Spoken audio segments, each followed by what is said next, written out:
Olá, mulheres! Esta é a leitura do dia 130 de 365 dias. Vamos juntas? Leremos primeiro o livro do Velho Testamento, 1 Samuel, capítulos 8 e 9.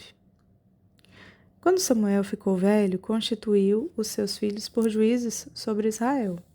O primogênito se chamava Joel e o segundo se chamava Abias. Eles foram juízes em Berseba. Porém, os filhos de Samuel não andaram pelos caminhos dele. Ao contrário, inclinaram-se à avareza, aceitaram suborno e perverteram o direito. Então todos os anciãos de Israel se congregaram e foram falar com Samuel, em Ramá.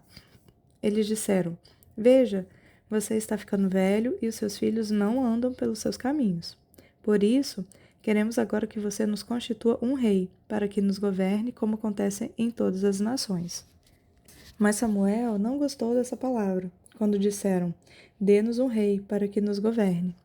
Então Samuel orou ao Senhor, e o Senhor disse a Samuel: Atenda a voz do povo em tudo o que lhe pedem, porque não foi a você que rejeitaram, mas a mim, para que eu não reine sobre eles. Segundo todas as obras que fizeram desde o dia em que os tirei do Egito até hoje, pois me deixaram e serviram outros deuses, assim também estão fazendo com você. Agora, pois, atenda a voz deles, porém advirta-os solenemente e explique-lhes qual será o direito do rei que vier a reinar sobre eles. Samuel relatou todas as palavras do Senhor ao povo que lhe pediam um rei, dizendo: Este será o direito do rei que vier a reinar sobre vocês. Ele tomará os filhos de vocês e os empregará no serviço de seus carros de guerra e com os seus cavaleiros, para que corram na frente deles. Ele porá alguns por capitães de 1000 e capitães de 50, outros para lavrar os campos dele e para fazer suas colheitas, outros para fabricar armas de guerra e equipamentos para seus carros. As filhas de vocês para serem perfumistas, cozinheiras e padeiras. Tomará de vocês o melhor das lavouras, das vinhas e dos olivais e os dará a seus servidores.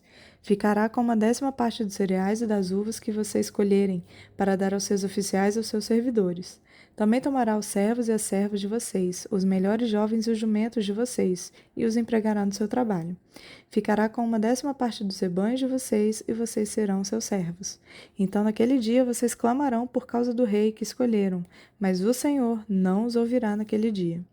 Porém o povo não atendeu à voz de Samuel e disse: Não, queremos um rei sobre nós. Seremos como todas as outras nações. O nosso rei poderá nos governar, sair adiante de nós e fazer as nossas guerras. Samuel ouviu todas as palavras do povo e as repetiu diante do Senhor. Então o Senhor disse a Samuel: Atenda a voz do povo e escolha um rei para eles. Então Samuel disse aos filhos de Israel: Cada um de vocês volte para a sua cidade. Havia um homem em Benjamim, cujo nome era Quis, filho de Abiel, filho de Zeror, filho de Becorate, filho de Afias, benjamita, dono de muitos bens. Ele tinha um filho chamado Saul, moço e tão belo, que entre os filhos de Israel não havia outro mais belo que ele. Do ombro para cima, ele sobressaía todo o povo. E aconteceu que as jumentas de Quis, pai de Saul, se extraviaram. Então Quis disse a Saul, seu filho: Agora com você um dos servos e vá procurar as jumentas. Eles atravessaram a região montanhosa de Efraim e a terra de Salita, mas não as encontraram. Depois passaram a terra de Salim, mas as jumentas não estavam ali. Então atravessaram o território de Benjamim, mas também não os encontraram. Quando chegaram à terra de Zuf, Saul disse ao servo que estava com ele: Vamos voltar, porque senão o meu pai vai deixar de se preocupar com as jumentas para começar a se afligir por causa de nós. Porém o servo respondeu: Nessa cidade mora um homem de Deus, que é muito estimado. Tudo o que ele diz acontece. Vamos agora até lá, talvez ele possa nos mostrar o caminho que devemos seguir. Então Saul disse ao servo: Mas se formos lá, o que levaremos para aquele homem?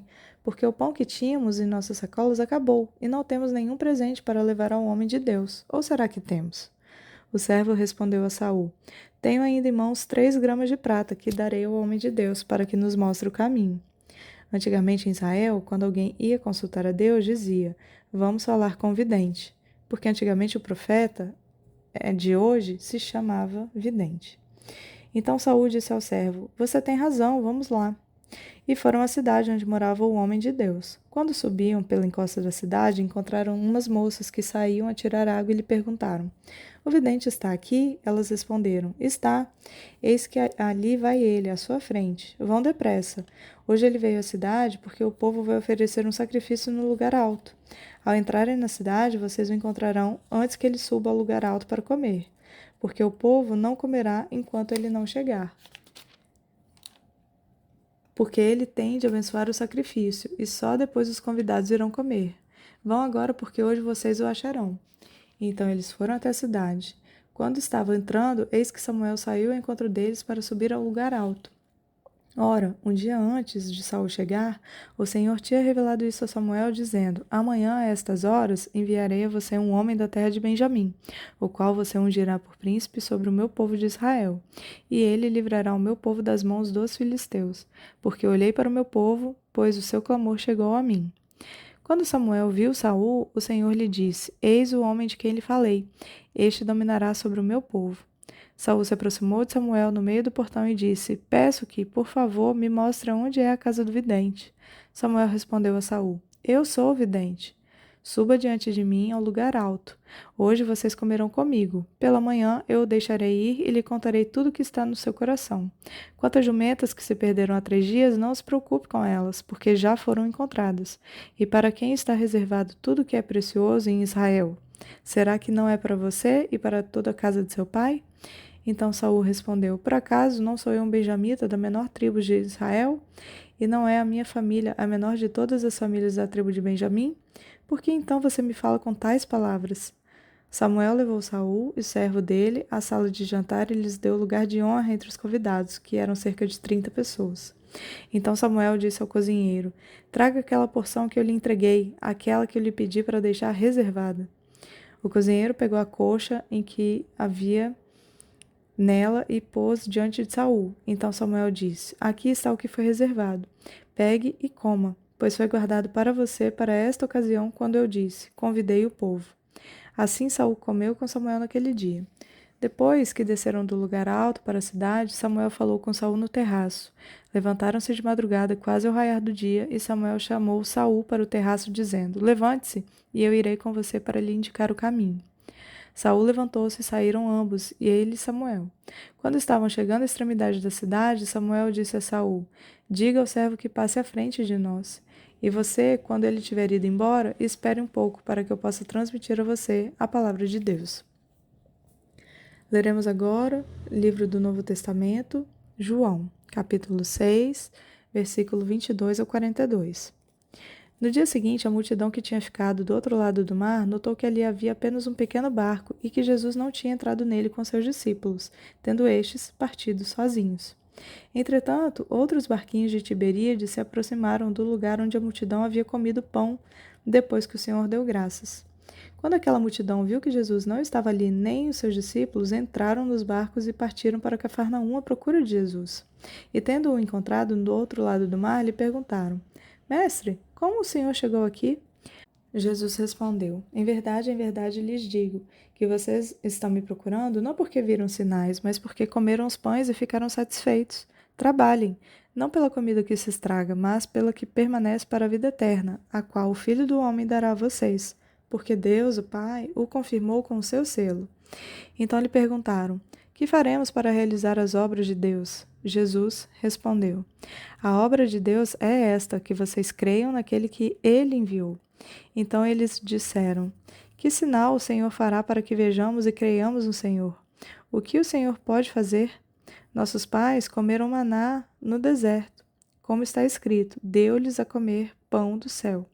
Jesus lhes disse: em verdade lhes digo que não foi Moisés quem deu o pão do céu para vocês. Quem lhes dá o verdadeiro pão do céu é meu Pai, porque o pão de Deus é o que desce do céu e dá vida ao mundo. Então lhe disseram: Senhor, dê-nos sempre deste pão. Jesus respondeu: Eu sou o pão da vida. Quem vem a mim jamais terá fome, e quem crê em mim jamais terá sede. Porém, eu já disse que vocês não creem, embora estejam me vendo. Todo aquele que o Pai me dá, este virá a mim. E o que vem a mim, de modo nenhum o lançarei fora. Porque eu desci do céu, não para fazer a minha própria vontade, mas a vontade daquele que me enviou. E a vontade de quem me enviou é esta, que eu não perca nenhum de todos os que ele me deu. Pelo contrário, eu o ressuscitarei no último dia. De fato, a vontade de meu Pai é que todo aquele que vir o Filho e nele crer tenha vida eterna, e eu o ressuscitarei no último dia. Então os judeus começaram a murmurar contra ele, porque tinham dito: Eu sou o pão que desceu do céu. E diziam: Este não é Jesus, o filho de José?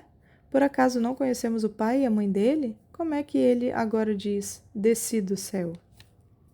Veremos agora o livro de Salmos, capítulo 106, do verso 32 ao 48.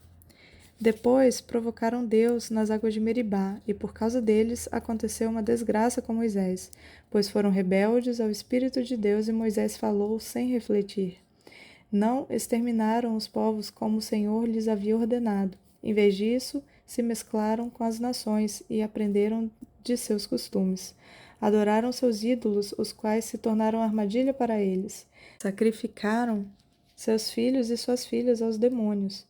Derramaram sangue inocente, o sangue de seus filhos e filhas que sacrificaram aos ídolos de Canaã. E a terra foi contaminada com o sangue.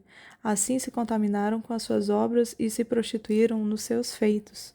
Por isso acendeu-se a ira do Senhor contra o seu povo, e ele abominou a sua própria herança e os entregou ao poder das nações. Sobre eles dominaram os que os odiavam.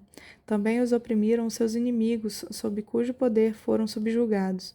Muitas vezes os libertou, mas eles o provocaram com seus planos, e na sua iniquidade foram abatidos.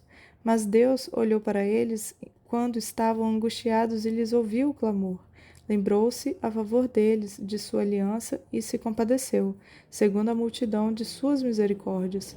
Fez também com que deles tivesse compaixão todos os que levaram cativos. Salva-nos, Senhor, nosso Deus, e congrega-nos dentre as nações, para que demos graças ao teu santo nome e nos gloriemos no teu louvor.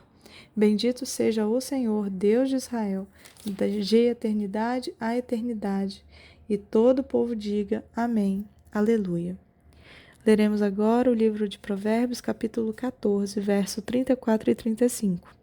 A justiça é a glória da nação, mas o pecado é a vergonha dos povos. O servo prudente recebe o favor do rei, mas o que causa vergonha é objeto do seu furor. Amém. Bendita seja a palavra do Senhor lida nesse dia. Eu sou a Jaqueline e espero que você tenha um dia abençoado, guardado pela proteção do Senhor Jesus.